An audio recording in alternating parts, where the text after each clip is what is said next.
Bonjour à tous, j'espère que tout va bien. Je suis dans l'obligation de vous faire un petit cours à distance pour ce vendredi parce que je suis nouvellement papa, c'est le troisième jour. Et du coup, je suis incapable de le faire en distance étant auprès de mon épouse et de ma petite fille. On va faire rapidement. Alors, le principe de la vidéo, vous le connaissez, hein. J'avance, je vous donne les éléments. Quand il y a du travail, je m'arrête pendant 5 secondes et je prends la correction juste après. Aujourd'hui, vous aviez un petit peu de travail sur le vocabulaire. Et puis ensuite, on commence à travailler sur la méthode du résumé. Comme ça, on ne perd pas le rythme. Alors, je vous avais demandé pour aujourd'hui de travailler sur la correction de la question de vocabulaire. La jeunesse est un monolithe. Alors, je ne suis pas certain si on avait corrigé, vous aviez à évaluer et à noter. Je crois qu'on l'avait fait. Je crois qu'on l'avait fait. Auquel cas, on y reviendra si j'ai un blanc. Et puis, je vous avais laissé ce travail sur la question de vocabulaire à partir de ce petit texte. Alors vous savez encore une fois que sur la question de vocabulaire, on a trois possibilités. Première possibilité, c'est un mot seul. Il faut vraiment que vous connaissiez la méthode, hein. Deuxième possibilité, c'est une expression avec un mot difficile. Troisième possibilité, c'est une expression sans mot difficile. Quoi qu'il arrive, la réponse est toujours entièrement rédigée. Elle se fait toujours en deux paragraphes. Premier paragraphe pour le sens dénoté. Deuxième paragraphe sur le sens connoté. Donc il faut absolument que vous ayez systématiquement cette méthode et puis ensuite les petits éléments de précision. Alors, je relis le texte. La loi, qui établit la majorité à 18 ans, se pose en libératrice de la jeunesse. Mais c'est en réalité pour les vieux qu'elle est faite. C'est eux qu'elle libère, c'est eux qu'elle soulage d'une responsabilité qu'ils ne peuvent plus, ne savent plus ou ne veulent plus assumer. Celle de leurs grands-enfants, pour ne pas pour ne pas parler des petits. Je pense que vous l'aurez vu, hein. Elle légalise et par conséquent légitime la démission des parents. Auparavant, ils pouvaient en évoquer quelques remords, un vague prurie de mauvaise conscience. Maintenant, grâce à elle, ils ont droit à une conscience benoîte. Ce que deviennent leurs enfants sans appui, ils peuvent s'en laver les mains. Bon, quand vous avez des petits soucis de vocabulaire, hein, j'ai mis exprès un texte avec des mots qu'on utilise très peu, ben vous cherchez, hein. Je pense que les mots que vous allez chercher, c'est un vague prurie. Un vague prurie, c'est un reste de mauvaise conscience. Et une conscience benoîte, c'est une conscience innocente, pardon, Benoît qui signifie innocent, un peu simple. Très bien. Donc l'idée dans ce texte, c'est qu'on s'intéresse au fait que l'émancipation des jeunes est à 18 ans, et souvent on le voit comme une libération pour les jeunes, mais là l'auteur le prend à contre-pied, et il nous dit que finalement c'est pas une libération pour les jeunes, c'est une loi qui a été faite pour les parents plus âgés qui en ont marre et qui ne vont pas supporter davantage leurs enfants et qui n'en sont plus responsables. Je vous rappelle qu'avant, la majorité en France s'établissait non pas à 18 mais 21 ans comme aux États-Unis. Enfin, comme dans certains États des États-Unis. Voilà, donc la question de vocabulaire porte sur elle, légalise et par conséquent légitime. Bon, vous avez bien compris qu'on n'est pas sur une question de vocabulaire avec un seul mot, donc ce sera forcément une expression. Avec l'expression, j'ai deux cas, soit une expression avec un mot difficile, soit une expression sans mot difficile. Bon, elle légalise et par conséquent légitime. On va considérer que c'est une expression sans mot difficile. Si vous l'avez considéré comme mot difficile, avec un mot difficile, on désignera comme mot difficile légitime. D'accord? Moi, je vais le traiter comme une expression sans mot difficile parce que légaliser, je sais ce que ça veut dire, c'est pas compliqué. Et donc, je vais m'intéresser aux mots-clés qui seront légalise et légitime. Donc, pour moi, on est dans le cadre d'une expression sans mot difficile. Et donc, il faut s'intéresser aux mots-clés. Et il y a deux mots-clés, légalise et légitime. Donc, dans un premier paragraphe, je connais ma méthode, hein, je la prends par cœur. Dans un premier paragraphe, je vais m'intéresser à la nature, genre, nombre, et si possible la morphologie de chacun des mots-clés, et puis leur sens dénoté. Et dans le deuxième paragraphe, ce sera le sens de l'expression dans le contexte, de la totalité du texte, voir si c'est positif, si c'est péjoratif, mélioratif, s'il y a une figure de style. Très bien, donc la réponse rédigée, ça donnerait ça. Légalise est un verbe. Alors là, il faut préciser, on n'est pas à l'infinitif, hein, donc légalise est un verbe, on ne va pas dire du troisième ou du premier groupe, on s'en moque, hein. Légalise est un verbe à la troisième personne du singulier du présent de l'indicatif. légalise est un verbe à la troisième personne du singulier du présent de l'indicatif. Et puis tiens, je peux faire la même chose pour légitime. Légitime est un verbe, lui aussi, à la troisième personne du singulier du présent de l'indicatif. On se rend compte que tous les deux, ils ont la même racine. Donc ma réponse, ce serait ça. Donc légalise est un verbe à la troisième personne du singulier du présent de l'indicatif. Et légitime est aussi un verbe à la troisième personne du singulier du présent de l'indicatif. Point. Ils sont tous les deux formés sur la même racine, le même radical, comme vous voulez, lex, leg, qui signifie loi, leg, qui signifie loi. Donc ils sont tous un lien avec la loi. Je peux le parler de la morphologie parce que je sais que leg, c'est la loi. Si vous ne le savez pas, vous ne le dites pas, c'est pas grave. Maintenant, je donne leur sens dénoté. Légaliser signifie rendre conforme à la loi, alors que légitimer prend le sens de justifier moralement devant la loi. Légaliser, donc, c'est rendre conforme à la loi, et légitimer, c'est rendre moralement excusable, moralement légitime, moralement justifiable devant la loi. Donc par exemple, si je fais quelque chose qui est illégal, c'est quelque chose qui n'est pas conforme à la loi. Quelque chose qui est légal, c'est conforme à la loi. Quelque chose de légitime, c'est quelque chose qui est moralement justifiable. Quelque chose d'illégitime, c'est qui n'est pas moralement justifiable. Pardon. Donc voilà pour mon premier paragraphe, je le reprends, ce serait les deux verbes sont au présent troisième personne de la singulier, du singulier du présent de l'indicatif. Ils sont tous les deux formés sur le radical leg qui renvoie à loi, qui signifie loi. Le légaliser a le sens de rendre conforme à la loi, alors que légitimer a le sens de justifier moralement devant la loi. D'accord. Maintenant, dans le cadre du texte, on l'a vu tout à l'heure, c'était vraiment l'idée qu'on va dire que les parents enfin sont libérés et que ce n'est pas une loi pour les jeunes. Donc l'idée que les parents vont pouvoir laisser leurs enfants, ils n'auront plus la responsabilité et ils en éprouveront plus de remords, plus de mauvaise conscience. Ça les soulage, on a même l'expression sans laver les mains. Donc deuxième paragraphe, selon l'auteur, la démission des parents est autorisée par la loi. C'est vraiment ça, hein. Elle est autorisée, elle est légalisée. Elle est autorisée par la loi qui fixe la majorité à 18 ans. Et en même temps, elle les excuse, et là c'est légitimé, hein, elle les excuse moralement de l'abandon de leurs responsabilités. Point. Elle rend normale leur démission. Donc voilà, selon l'auteur, la démission des parents est autorisée par la loi qui fixe la majorité à 18 ans. Et en même temps, elle les excuse moralement de l'abandon de leurs responsabilités. Point. Elle rend normale leur démission. Voilà, là il n'y a pas de... bon, on pourrait préciser quand même qu'il y a une connotation, il y a une sens, il n'y a pas de figure de style, mais par contre, on pourrait préciser qu'il y a une forme de critique, de vision péjorative de cette loi de la part de l'auteur. Là, avec l'idée de s'en laver les mains, mauvaise conscience qui pouvait rester, les remords, maintenant ils n'en auront plus, donc on pourrait préciser. Voilà pour le vocabulaire. Alors, maintenant, concernant le... Hop, je vais là... Résumé. Ok, alors... Donc, maintenant, on va travailler sur la reformulation. On rentre sur le travail de résumé. Donc, ce que je vous demande de faire, dans un premier temps, c'est de lire bien attentivement ces textes et de me dire quelle est la reformulation la plus fidèle. Je vous donne 3 options à chaque fois. Attention, je vous mets un élément de cours. Pour rédiger un résumé, il faut toujours reformuler. C'est-à-dire employer une expression personnelle, ce qui signifie ne reprendre ni les expressions du texte initial, ni la construction des phrases, dans la mesure du possible, hein, ce ne sera pas toujours possible. Hein. Et en gros, il faut dire la même chose, mais avec vos propres mots. Donc quand je reformule, je dis la même chose, mais avec mes propres mots. Je lis le premier texte.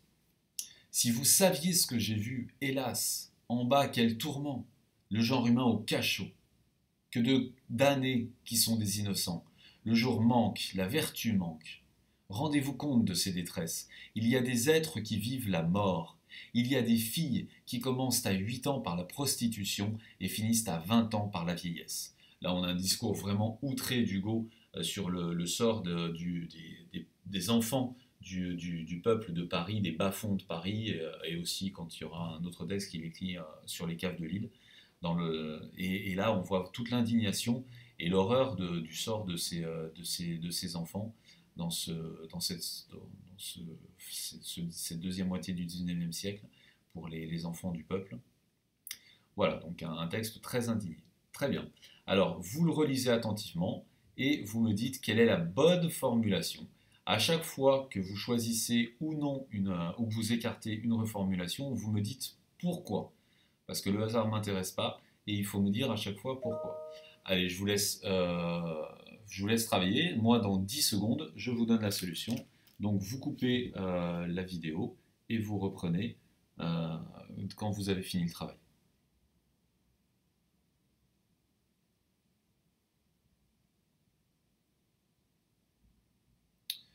Ok, très bien, la correction. Alors, pour l'exercice 1, concernant le texte d'Hugo, je suppose que vous avez retenu la correction. Ah bah là, c'est pas les corrections, c'est les exercices. Je change de vidéo. Hop, hop. Je suppose que vous avez retenu la deuxième formule. Ce qui m'intéresse, c'est de savoir pourquoi. Alors, la première. La misère, relisez bien le texte initial. Si vous saviez ce que j'ai vu, hélas, en bas, quel tourment, le genre humain au cachot, que de damnés qui sont des innocents, le jour manque, la vertu manque. Rendez-vous compte de ces détresses, il y a des êtres qui vivent la mort, il y a des petites filles qui commencent à 8 ans par la prostitution et finissent à 20 ans par la vieillesse. Ok, alors, premier, la misère engendre la souffrance et la dégradation. Parmi les victimes de cette misère, les enfants eux-mêmes, bien qu'innocents, sont voués à faire le mal et vieillissent prématurément. Alors, là, on a un souci, c'est que la reformulation, le résumé, doit être le miroir fidèle du texte initial. Or, le problème, c'est que dans le texte initial, Hugo, il utilise la première personne du singulier. Il dit je. Et il essaye de nous toucher. Il essaye vraiment de toucher le pathétique. Là, on a une formulation qui est très neutre, très objective. Il n'y a pas de volonté particulière de toucher. Donc, on a déjà l'absence de première personne du singulier. Ensuite, on n'a pas la modalité exclamative pour montrer vraiment l'indignation d'Hugo, et on n'a pas l'aspect pathétique. On reste trop clinique, j'allais dire. Donc, on ne restitue pas l'énonciation de l'extrait. Dans les idées, c'est pas faux dans les idées, c'est vrai, mais il nous manque l'énonciation avec la première personne du singulier, le pathétique, la dimension d'indignation, l'exclamation. Donc je vous rappelle, une bonne reformulation doit respecter les caractéristiques de l'énonciation, c'est ce que je vous avais donné dans le petit encart initial. Ok, deuxième texte maintenant, ça on l'a fait, je peux l'enlever. Deuxième texte maintenant. Deuxième proposition de correction. Comment n'aurais-je pas été bouleversé par la misère dégradante qui malmène des innocents, réduisant les enfants eux-mêmes à vivre de vices et à en mourir. En plus, là, c'était faux, voué à faire le mal, c'est pas leur but de faire ça. Donc, bien entendu, c'est la reformulation la plus fidèle. On a le jeu, on a l'indignation, on a le registre pathétique. Et puis là, il le fait sous forme de question, mais on a dit que le résumé pouvait tout à fait modifier le type de phrase, c'est pas gênant. Dernière, on ne la retient pas. Pourquoi? Vous l'aurez bien remarqué, parce qu'il y a un travail de reformulation qui est bien trop insuffisant. Il reprend les expressions, les mots, le vocabulaire, damné, détresse, l'énonciation il y a, à 20 ans. Donc ce travail reprend trop d'expressions du texte. Il reprend la syntaxe avec l'initiale. Je vous rappelle que l'exercice de reformulation doit faire l'effort de tout reformuler. Très bien, on passe au deuxième exercice. Alors, texte 2, Rostand, un discours, je le lis, qui n'éprouverait de prime abord un sentiment d'enthousiasme en songeant à la féerique prouesse qui est en train de s'accomplir. Qui n'admirerait le courage, la résolution, la hardiesse de ces violateurs d'un azur vierge, de ces voyageurs sans devancier? Et comment, à travers eux, ne voudrait-on rendre hommage aux savants, aux ingénieurs, aux techniciens qui, par la rigueur de leurs calculs, par le soin et l'ingéniosité de leurs préparatifs, par la qualité de l'outillage qu'ils ont créé, ont rendu possible l'incroyable aventure. Bon là, Rostand, il parle du voyage autour de la Lune, le voyage circumlunaire. Donc on a vraiment cet éloge de la possibilité de cette aventure extraordinaire. Bon, on a un ton admiratif, il faudrait vraiment qu'on le respecte.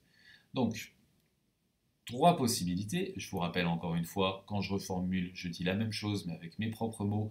J'essaye de ne pas reprendre les expressions du texte initial et de varier la construction des phrases. Donc 3 possibilités. Vous relisez très attentivement plusieurs fois le texte, vous choisissez une possibilité, vous me dites pourquoi c'est la meilleure, et vous me dites à chaque fois pourquoi vous avez écarté chacune des 2 autres. Soyez précis. Je vous reprends dans 5 secondes.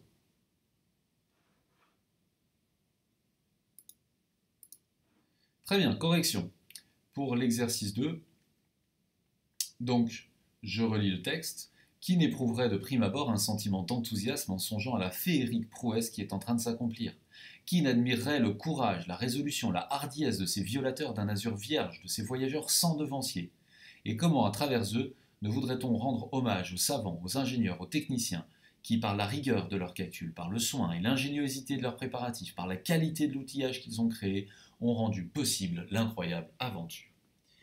Très bien. Alors, 3 propositions. La première proposition, comment ne pas s'enthousiasmer face à une telle prouesse? Comment ne pas admirer le courage des astronautes? Comment ne pas saluer l'exploit technique? Alors, le problème déjà, c'est qu'on a vraiment la reprise de la syntaxe. C'est-à-dire qu'on nous pose 3 questions dans le texte initial. 1, 2, 3. Et lui, qu'est-ce qu'il fait? Il nous reprend ces 3 questions. Donc on est très proche de la syntaxe initiale. Et puis ensuite, au niveau du vocabulaire, il reprend les mêmes mots, s'enthousiasmer, prouesse, admirer le courage.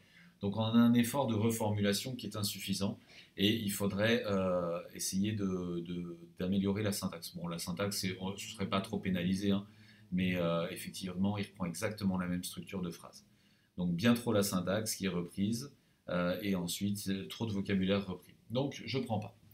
Deuxième. On ne peut qu'être transporté d'admiration devant l'exploit, les qualités humaines et la haute technicité que nécessite un tel vol. C'est celle-ci qu'on va retenir, hein, qui sera la meilleure. Déjà, le point d'exclamation qui montre son admiration, il le répète, admiration.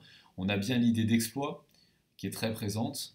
Voilà, l'admiration, le sentiment d'enthousiasme. L'exploit, c'est féerique, prouesse. Et ensuite, on va avoir les valeurs, les qualités de ces personnes, les qualités humaines. On le reformule, courage, résolution, hardiesse, et puis l'idée de cette haute technicité que nécessite ce vol, puisqu'on aura l'énumération savant, ingénieur, technicien, rigueur des calculs, ingéniosité, outillage, et encore incroyable aventure qui renvoie à la prouesse et donc à l'exploit. Donc c'est vraiment la deuxième qui serait la mieux en reformulation. La troisième, il faut certes rappeler l'exploit, les qualités humaines et la haute technicité de ce vol. Ça marche, c'est bien reformulé, sauf que c'est beaucoup trop neutre, on n'a pas du tout l'enthousiasme du ton de l'auteur. Ok, très bien. Deuxième exercice. Alors, je vous avais donné, exercice de reformulation. Très bien. Deuxième feuille. Donc, je vous donne les documents. Hein. Exercice 2. Vous avez, c'est là. Vous avez 2 textes. Exercice 3, pardon. Vous avez 2 textes. Pour chacun des textes, vous allez me dire précisément, mais précisément, quelle est la thèse opposée. Vous allez vous remarquer que c'est le même thème. Le thème, vous allez me dire quel est le thème, ce sera assez facile. Et vous allez remarquer que chacun a des thèses opposées. Et pour chacun, ça c'est vraiment un exercice essentiel pour le travail de résumé, vous allez me dire quelle est la thèse précise qui est soutenue. Alors, je lis le premier texte. Se former pour une génération qui arrive à la lumière, c'est se pénétrer peu à peu de la civilisation ambiante. Et c'est au fur et à mesure que s'opère cette pénétration que l'homme se constitue dans l'animal que nous sommes en naissant. Or, c'est la société qui est détentrice de toutes les richesses de la civilisation. C'est elle qui les conserve et qui les accumule. C'est elle qui transmet d'âge en âge. C'est par elles qu'elles parviennent jusqu'à nous. C'est à elles que nous les devons. C'est d'elles que nous les recevons. On conçoit dès lors de quelle autorité doit se trouver investie à nos yeux une puissance morale dont notre conscience n'est en partie qu'une incarnation. Ok, deuxième texte, et le texte c'est Durkheim, l'éducation morale. Instruction, éducation, on m'élève. Oh, l'ironie de ce mot-là, éducation, la chasse aux instincts. On me reproche mes défauts, on me fait honte de mes imperfections. Je ne dois pas être comme je suis, mais comme il faut. Pourquoi faut-il? On m'incite à suivre les bons exemples, parce qu'il n'y a que les mauvais qui vous décident à agir. On m'apprend à ne pas tromper les autres, mais point à ne pas me laisser tromper. On m'inocule la raison. Ils appellent ça comme ça, juste à la place du cœur. Mes sentiments violents sont criminels, ou au moins déplacés. On m'enseigne à les dissimuler. De ma confiance, on fait quelque chose qui mérite d'avoir un nom, la servilité. De mon orgueil, quelque chose qui ne devrait pas en avoir, le respect humain. Le crâne déprimé par le casque d'airain de la saine philosophie, les pieds alourdis par les brodequins à semelles de plomb dont me chaussent les moralistes, je pourrais décemment, vers mon 4e buste, me présenter à mes semblables. J'aurais du savoir-vivre. Je regarderais passer ma vie derrière le carreau brouillé des conventions hypocrites, avec permission de la romantiser un peu, mais défense de la vivre. J'aurais peur, car il n'y a qu'une chose qu'on m'apprenne ici, je le sais, on m'apprend à avoir peur. Pour que j'aie bien peur des autres et bien peur de moi, pour que je sois un lieu commun articulé par la résignation et un automate de la souffrance imbécile, il faut que mon être moral primitif, le moi que je suis né, disparaisse. D'Arien le voleur. J'aime bien ce texte. Alors, je vous laisse relire attentivement, vous me dites quel est le thème et quelle est la thèse précise soutenue par chacun de ces textes. Allez, vous faites le travail, vous prenez le temps vraiment. Je vous reprends dans 5 secondes avec la correction. A tout de suite.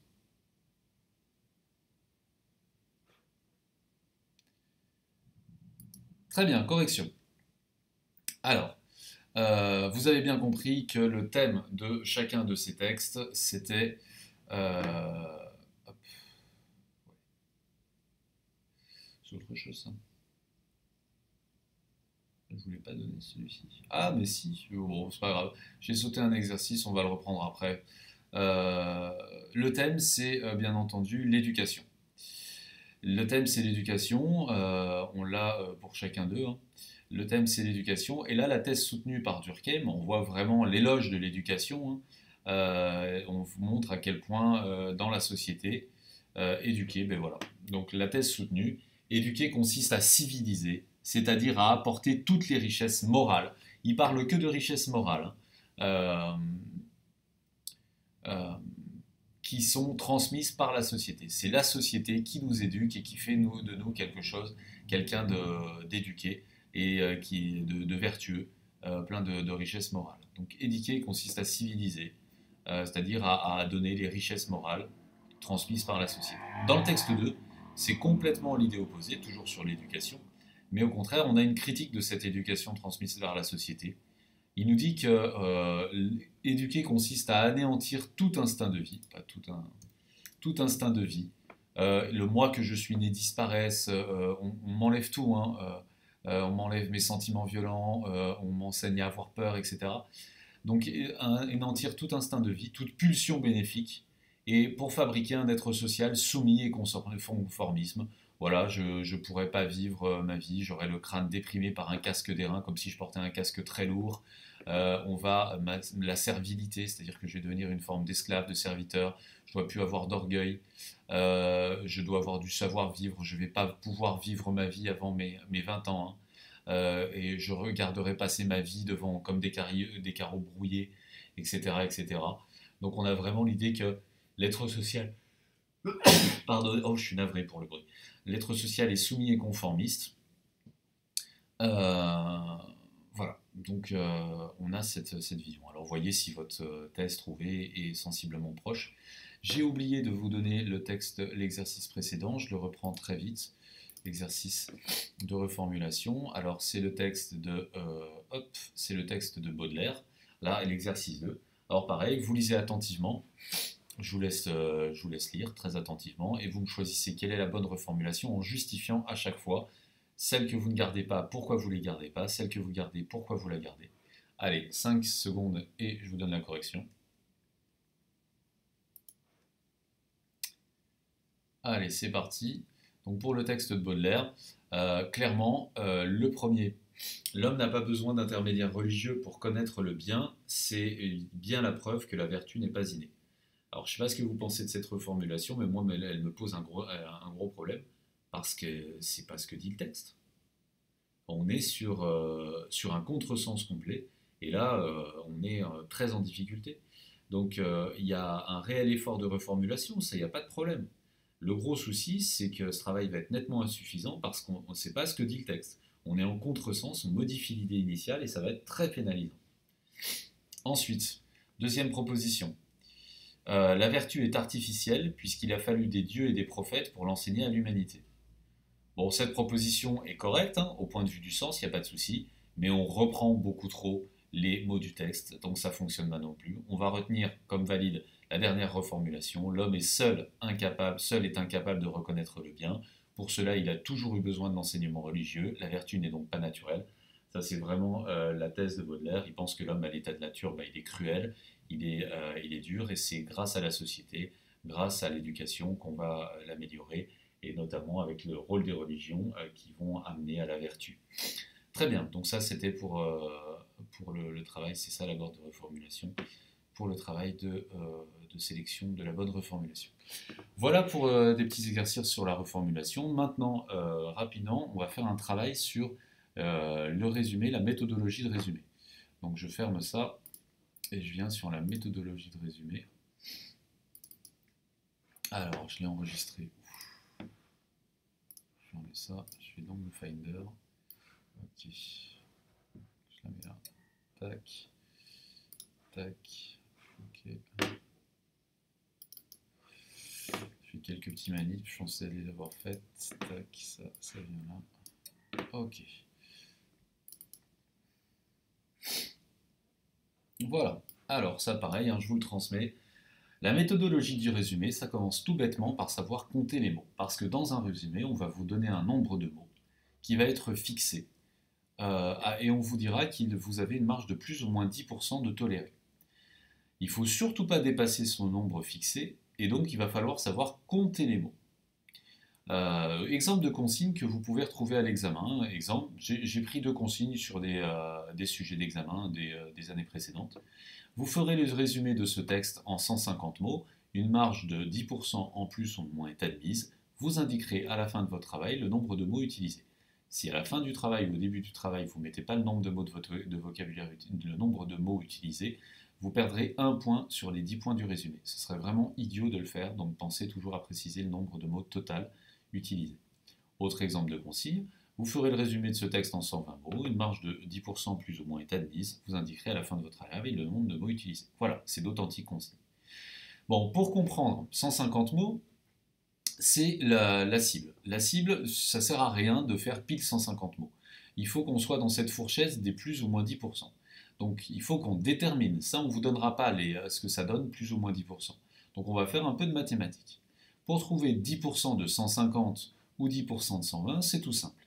Il suffit de décaler d'un rang la virgule vers la gauche. Donc 10% de 150, c'est 15. 10% de 120, c'est 12. 10% de 200, c'est 20. 10% de 450, c'est 45. Entraînez-vous, hein, mais c'est super facile. Donc maintenant, on fait un petit calcul. Donc la marge de 10% en plus ou en moins à ne pas dépasser, et dans le cas de la première consigne 150, moins 15, moins 10%, donc 135, ou 150 plus 15, plus 10%, c'est-à-dire 165. Donc notre résumé devra faire absolument entre 135 et 165 mots. C'est la fourchette des plus ou moins 10%. Dans le cas de la consigne avec 120 mots, on ne peut pas dépasser, ça va faire 120 moins 12, 10%, 108, ou alors 120 plus 12, 132. Donc notre résumé devra faire entre 108 et 132 mots. Ok, c'est simple, revoyez-vous-le, repassez-vous-le si vous avez quelques doutes, hein, si vous n'êtes pas trop matheux, mais il n'y a pas grand-chose à faire. Ok. Remarque très importante, ce sera à vous de faire ce calcul le jour de l'examen, donc, et de dire pour voir de quelle fourchette de mots vous disposez. Donc là, sur 150 mots, ça veut dire que vous avez entre 135 et 165. Sur 120 mots, vous avez entre 108 et 132. Ok. Si le résumé fait 200 mots, par exemple, je prends au hasard, essayez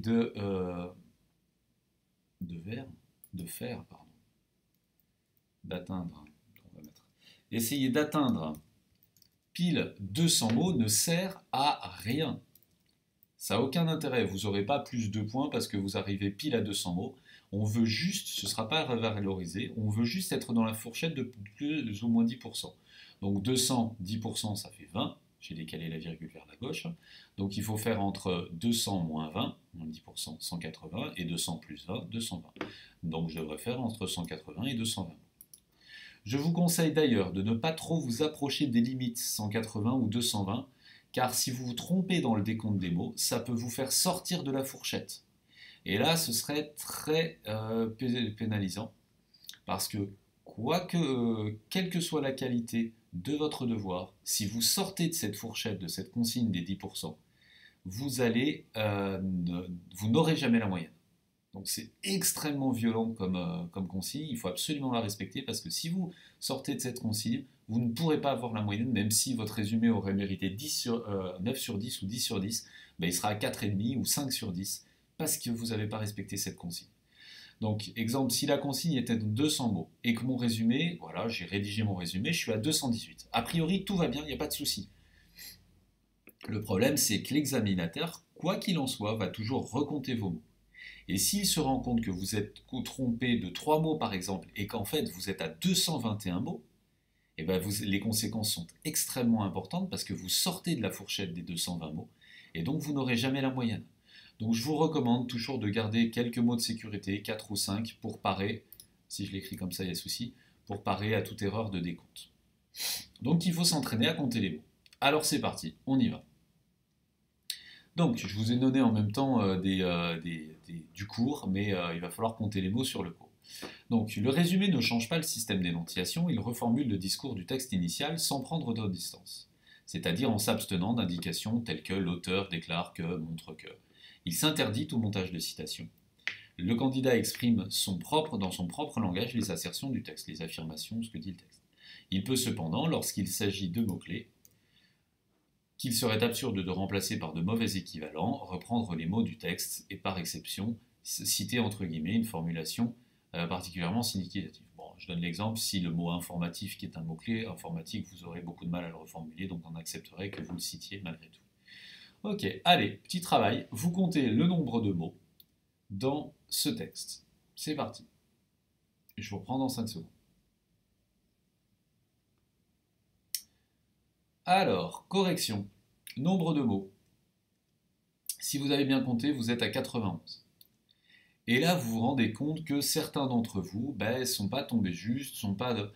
Alors, une méthode infaillible, enfin vraiment qui va limiter les choses, surtout quand on sera sur des textes plus longs, c'est de toujours compter par 10, faire des paquets de 10. Et à chaque fois que vous faites un paquet de 10, vous allez toujours faire une grosse barre. Alors moi, j'ai mis juste des slash, mais il faut faire une barre plus grande encore. Vous coupez bien votre texte et vous mettez 10. Et pas 10, 10, 10, mais une autre barre 20, une autre barre 30, une autre barre 40. Parce que si je me trompe et que je dois tout recompter, c'est pas possible. Là, j'ai pas grand chose à recompter. Et puis, au moins, je suis sûr de ne pas sauter une dizaine. Comme ça, je vérifie bien 10, 20, 30, 40, etc. Parce qu'imaginez, si vous sautez une dizaine, la conséquence, voilà, j'étais à 211 mots, super, mon maximum c'était 220, j'étais très très bien. Sauf que là, je passe à 221. Et là, je sors de ma consigne et je n'aurai pas la moyenne. Donc, voilà, j'ai compté. Alors peut-être que vous vous êtes rendu compte que vous n'êtes pas du tout dans ce compte, vous êtes à côté, à quelques mots, etc. Alors imaginez sur un texte qui fait 91 mots, vous vous trompez de 2 mots. Sur un texte qui en fait 200, vous êtes à une erreur de 4 ou 5. Ça peut être une erreur assez importante. Donc attention, on va vraiment essayer de ne pas trop se rapprocher des limites de la fourchette. Pour autant, qu'est-ce qui peut expliquer vos erreurs? Première chose, c'est ça, c'est que tout doit être compté. Même les mots entre parenthèses, même s'abstenant, ça fait 2 mots, s'interdit, ça fait 2 mots, s'agit, ça fait 2 mots, c'est-à-dire 1, 2, 3, 4 mots. lorsqu'il de mots, etc. Bon, ce qu'il faut bien comprendre, la règle, c'est ça, je vous l'ai mise, hein. Un mot, c'est une lettre ou un groupe de lettres séparés par un blanc typographique ou un signe de ponctuation ou une apostrophe. D'accord? Donc dès qu'il y a un blanc entre une lettre et une autre lettre, entre un mot et un autre groupe de mots, ou qu'il y a un signe de ponctuation, c'est un mot. Donc, c'est-à-dire, c'est 4 mots. Les sigles, alors c'est un cas particulier, sigle c'est un seul mot et les chiffres c'est un seul mot, les pourcentages aussi. Mais dans tous les autres cas, voilà. S, hop, signe de ponctuation, c'est un mot, s'abstenant, un mot. Et voilà, c'est injuste, hein, donc faites pas la chasse aux mots les plus courts qui soient, on s'en moque, quelle que soit la taille du mot. Anticonstitutionnellement, c'est un seul mot, hein, et S apostrophe, c'est un seul mot, donc c'est pas la taille du mot qui compte, hein, mais c'est le nombre de mots. Il s'agit, ce sera 3 mots. Il, S apostrophe, il, premier mot, S apostrophe, deuxième mot, agit, troisième mot. Donc voilà, deuxième exercice, maintenant que vous avez compris ça, vous avez le cours en ci-dessous, hein, vous regardez bien, vous me comptez les mots de l'exercice 2, je vous reprends dans 5 secondes. Allez, correction, l'exercice 2, c'est 65 mots. Alors la petite difficulté c'était le 10%, mais je vous le donnais, les 10% ça compte comme un seul mot. Donc à chaque fois vous faites une grosse barre vraiment avec le 10. Adoptez cette méthode, vraiment adoptez-la. C'est de loin la plus efficace, mes étudiants le reconnaissent très souvent. Et puis sinon vous pouvez faire des erreurs importantes, on s'amusera sur d'autres textes à compter, sur des textes de 400 mots. Parfois vous avez des écarts de 30 mots, c'est énorme, c'est pas possible. Et vous pouvez être assuré que le correcteur recomptera, donc vraiment faites ce travail. Très important parce que toujours à la fin, vous allez devoir écrire le nombre de mots du résumé. Vous demandez le nombre de mots utilisés. Et si vous ne le faites pas, vous perdrez un point sur les 10 que représente le résumé. Ce serait vraiment dommage. Et puis, si vous comptez mal, de toute façon, il risque d'y avoir des problèmes. Vous risquez d'être hors fourchette. Et là, c'est vraiment problématique. Voilà, si vous comptez 202 et qu'il y en a 205, ça change rien du tout. Le correcteur vous enlèvera rien. Mais si vous comptez 217 et que vous en avez 237, ben là, ça va être très très problématique. Vous sortez de la marge. Ok, donc ce cours est vraiment à posséder. Entraînez-vous. Et puis on travaillera ça la semaine prochaine encore, mais on passera surtout sur la méthode de résumé à proprement parler. Voilà, bonne fin de journée, bonne soirée, travaillez bien, refaites les exercices, prenez le temps, et puis il faut absolument que vous maîtrisiez ça, que ce soit le vocabulaire ou le résumé. Au revoir.